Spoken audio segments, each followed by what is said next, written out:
Olá pessoal, tudo bem?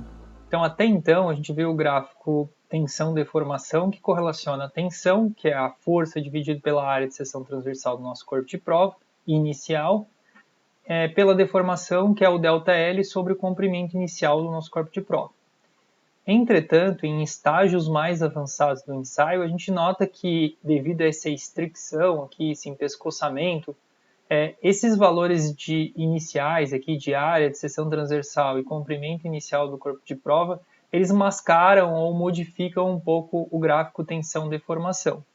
Então esse gráfico aqui, com esses eixos aqui, levando em consideração a área de seção transversal inicial e o comprimento inicial, eles são chamados de gráfico de tensão-deformação de engenharia. Existe algum tratamento de dados que a gente consegue fazer e transformar esse gráfico aqui num gráfico tensão-deformação real. E é isso que a gente vai fazer agora. Vai ver como que transforma a tensão de engenharia numa tensão real e a deformação de engenharia numa deformação real. Na verdade, a gente vai tentar se aproximar de um cenário mais próximo do real. Vamos lá então, pessoal. Então, pessoal, vamos começar com a tensão real. O que é a tensão real? A tensão real é a força dividido pela área que está sendo aplicada a força naquele determinado instante. Se a gente assumir que o nosso corpo de prova, nossa amostra é incompressível e tem um volume constante, a gente consegue chegar na relação de área de seção transversal em algum momento do nosso ensaio vezes a largura dessa seção transversal é igual à área de seção transversal inicial do nosso corpo de prova vezes a largura inicial do corpo de prova. Então, a nossa área no momento, né, eu posso passar o L para baixo, eu tenho essa relação aqui, né?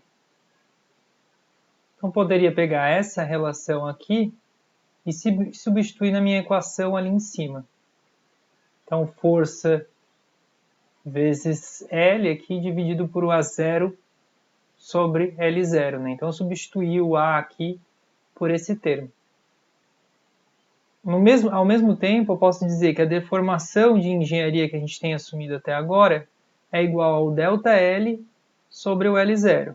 Então, a deformação de engenharia é igual a L no momento ensaio menos L0 dividido por L0. Posso dizer, então, que a deformação de engenharia é igual a L sobre L0 menos 1. Então, meu L sobre L0 acaba sendo igual a deformação de engenharia mais 1. E eu posso substituir esse termo na minha equação também aqui. E lembrando que força sobre a área de seção transversal do meu corpo de prova é a tensão de engenharia que a gente tem calculado até agora. Assim, eu posso dizer que a tensão real é igual à tensão de engenharia vezes a deformação de engenharia mais 1.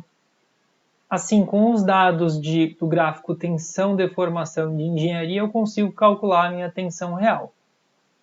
Em relação à deformação, o comprimento do corpo de prova ele segue mudando em todo o gráfico tensão-deformação.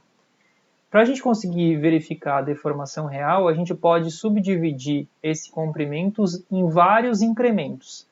Nesse momento, eu vou dividir em 3 diferentes incrementos. Então, pode ser que no incremento 1, a deformação é igual ao ΔL1 sobre L1.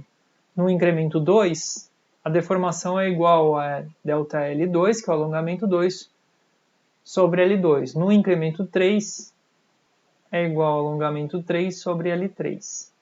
Isso eu posso aplicar em vários e vários incrementos e depois somar todos eles. Então, a deformação real acaba sendo a soma de todos os incrementos que a gente subdividiu o gráfico. A gente também pode fazer isso escrevendo essa relação como sendo a integral do comprimento inicial até o comprimento que a gente está analisando sobre a pequena variação de dl sobre L. E resolvendo essa integral, a gente tem que a deformação real é igual a ln de L sobre L0. E como a gente viu anteriormente, L sobre L0 é igual a deformação de engenharia mais 1. Assim, eu posso chegar na relação que que a deformação real é igual a ln da deformação de engenharia mais 1. Aqui nesse slide, então, a gente consegue ver o resumo, né?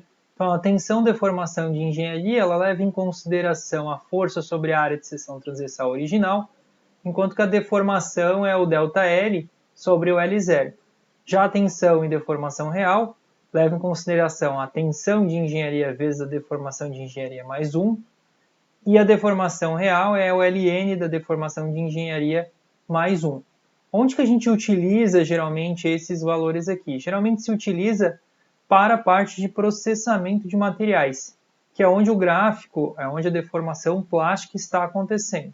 Nós vamos pegar os dados respectivos ao nosso ensaio de tração que a gente fez e transformar o nosso gráfico de tensão de deformação de engenharia para um gráfico de tensão de deformação real. Vamos lá.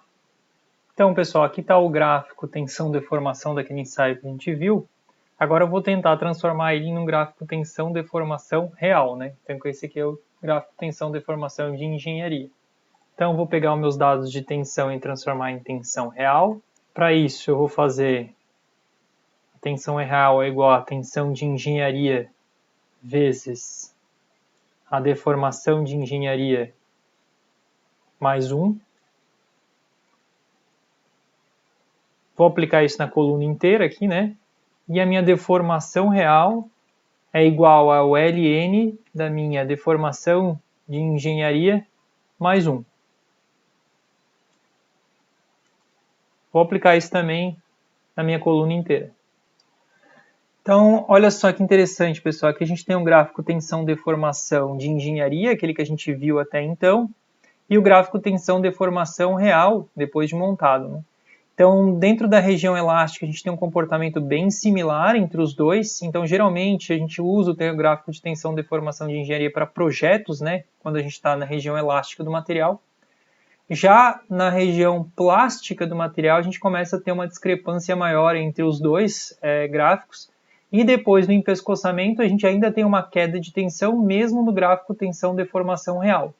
Isso acontece porque, em situação de empescoçamento, há um estado triaxial de tensões sendo gerados no corpo de prova que a gente não está levando em consideração nas nossas contas. Então, a gente está assumindo que há tensão unicamente uniaxial, que não é o caso, né? Então, mesmo assim, mesmo sendo um resultado mais próximo da realidade, ainda há uma discrepância desses valores a hora que o empescoçamento começa a ficar mais acentuado. Assim sendo, pessoal, esse gráfico tensão-deformação real é mais útil para quem trabalha com processamento de peças. E o gráfico tensão-deformação de engenharia é mais útil para a área de projetos. Beleza?